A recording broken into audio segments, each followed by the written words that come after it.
अगर प्रोडक्टिव काम सीखना है तो चाइना की उस कहावत से सीख लें। वो चाइना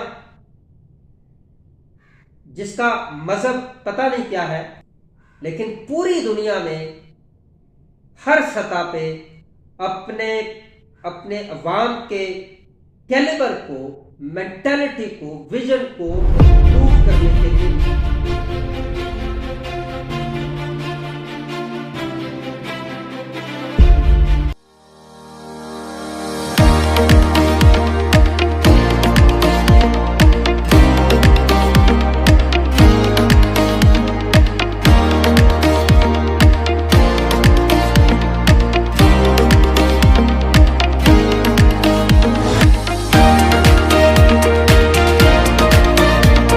बिस्मिल्लाहिर्रहमानिर्रहीम। Welcome to all of you dear viewers. अस्सलाम वालेकुम। प्रॉपर्टी एंड बिजनेस व्लॉग्स में एक दफा फिर खुशामदीद।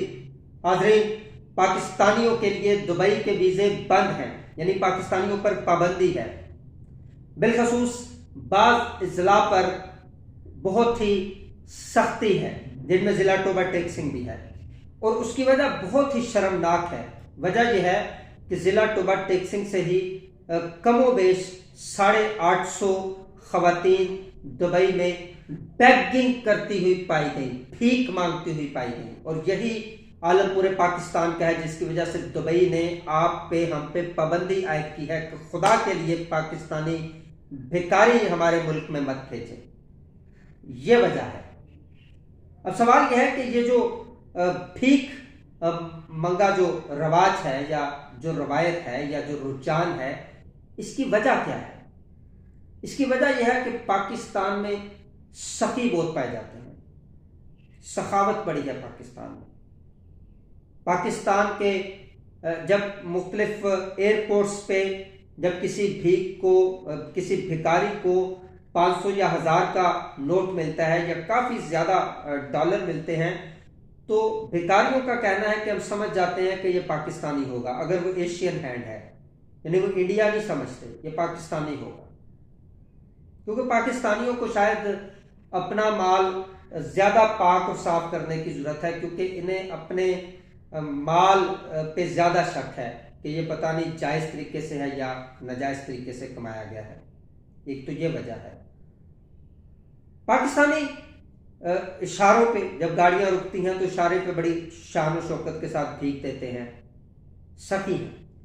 पाकिस्तानी ताजर, बड़े बड़े कारोबारी लोग भीख देने के लिए, मदद करने के लिए, खैरात देने के लिए खुसूसी तौर पर इन्वेस्टमेंट करके फंक्शंस करवाते हैं, ताकि पता चले दुनिया को कि हम कितने महान हैं, कितने नेक हैं। लेकिन पाकिस्तानी कभी भी प्रोडक्टिव काम नहीं करेंगे।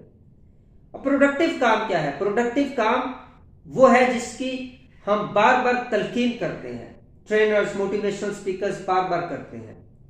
प्रोडक्टिव काम है बिजनेस करना। प्रोडक्टिव काम है किसी को इस काबिल करना कि खुद अपने पैरों पे खड़ा हो जाए, ना कि उसको थोड़ी थोड़ी भीख देते हुए मुसलसल अपना मोहताज कर लेना। ये प्रोडक्टिव काम नहीं है।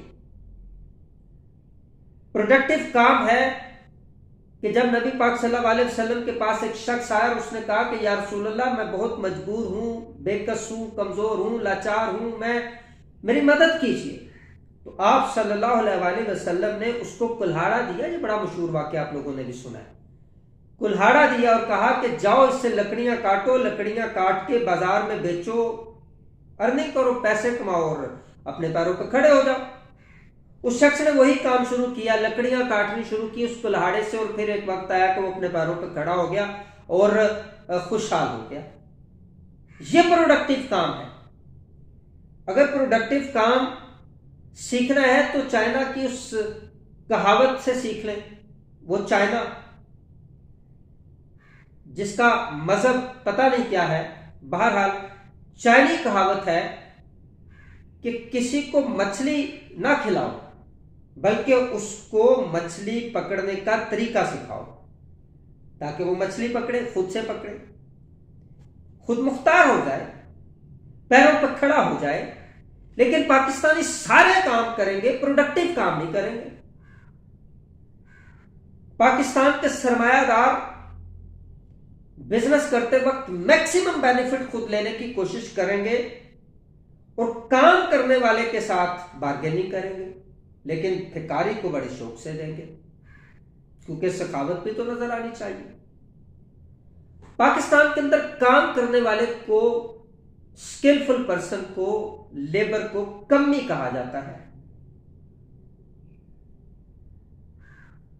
अब जब और फिर उसकी तजलील भी की जाती है, जहां जहां पे माहौल बनता है, मौका बनता है, उसको ह्यूमिलेट भी किया जाता है। वो फिर सोचता है कि तजलील तो होनी है, जिल्लत तो है, बैगिंग में भी, भिखारी बन के भी जिल्लत है, काम करके भी जिल्लत है, लेकिन अगर प्रोफेशनल पॉइंट ऑफ व्यू से देखा जाए तो बैगिंग ज्यादा प्रॉफिटेबल काम है, क्योंकि इसमें पैसे ज्यादा इकट्ठे हो जाते हैं, तो फिर बैगिंग को प्रमोशन मिलेगी। दूसरी तरफ चूंकि आम आवाम की मेंटालिटी और इंक्लिनेशन उस तरह से हम डेवलप नहीं कर सके कि वो काम करें, तो दूसरी तरफ ये मामला भी है कि बहुत सारे लोग जो मांगने वाले होते हैं, जब उनको काम की तरफ रागब किया जाता है तो वो कहते हैं कि जनाब कुछ देना तो दो, लेकिन मशवरा ना दो।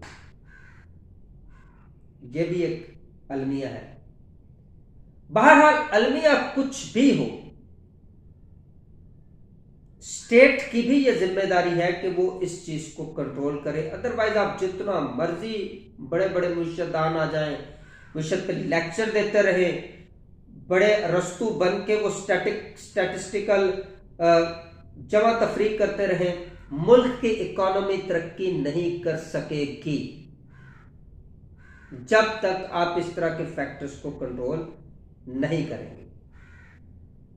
तो इसमें मैंने पहले भी एक वीडियो बनाई कि खुदा के लिए खैरात देना बंद करें, खैरात मत दें। तो खैरात की तो चूंकि जाहिर नफी नहीं है, लेकिन दरअसल यह है कि नेकी, सदका, खैरात की सेंस को समझ के उसके मुताबिक मुआशरती स्टेबिलिटी में अपना किरदार अगर आप वाकई अदा करना चाहते हैं, आप साहिब हैसियत हैं, तो मेरे भाई प्रोडक्टिव काम करें। अब यहां पे कुछ लोग ये सोचेंगे कि शायद कोई अपनी दुकानदारी चमकाने लगे हैं, चले ऐसा ही समझ लीजिए, लेकिन पूरी दुनिया में हर सतह पे अपने अपने अवाम के कैलिबर को, मेंटालिटी को, विजन को इंप्रूव करने के लिए मुख्तलिफ किस्म की ट्रेनिंग्स करवाई जाती हैं। उनकी स्किल्स को इंप्रूव करने के लिए काम किया जाता है। तरक्की याफ्ता ममालिक में प्रोफेशनल ट्रेनिंग्स होती हैं, एथिकल ट्रेनिंग्स होती हैं, जर्नल ट्रेनिंग्स होती हैं, वो सारे काम किए जाते हैं। और पाकिस्तान में इस तरह का कुछ भी नहीं किया जाता, इसलिए दुनिया आपको पसंद नहीं करती कि आप उनके मुल्कों में जाके गंद डालें, क्योंकि पाकिस्तानी नीचे से लेके ऊपर तक, वजीर आजम तक, हर दौर के वजीर आजम बैगिंग पे मजबूर है।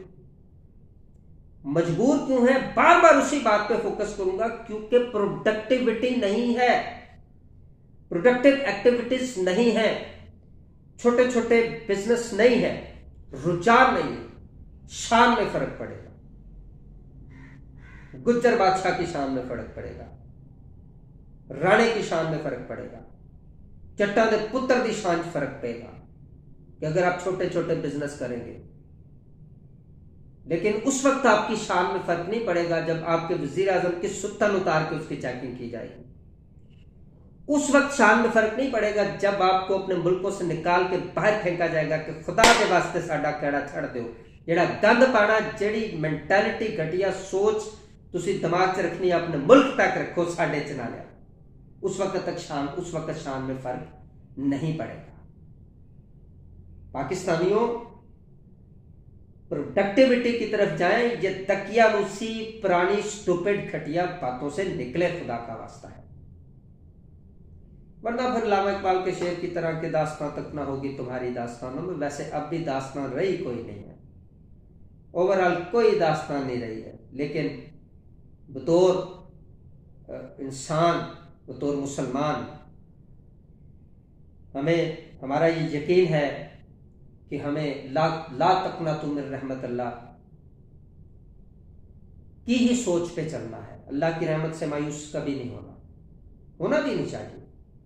न मैं मायूस हूं, न आपको होना चाहिए। लेकिन कुछ चीजें फितरत के कवानीन में आती हैं, और फितरत के कानून में एक ही बात है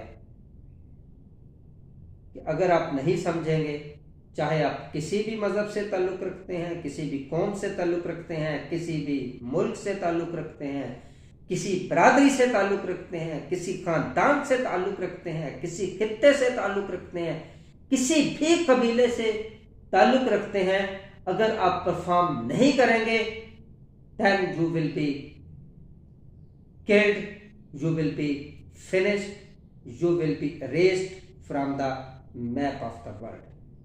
दुनिया के नक्शे से आपका नामो निशान मिट जाए, यही रियलिटी है।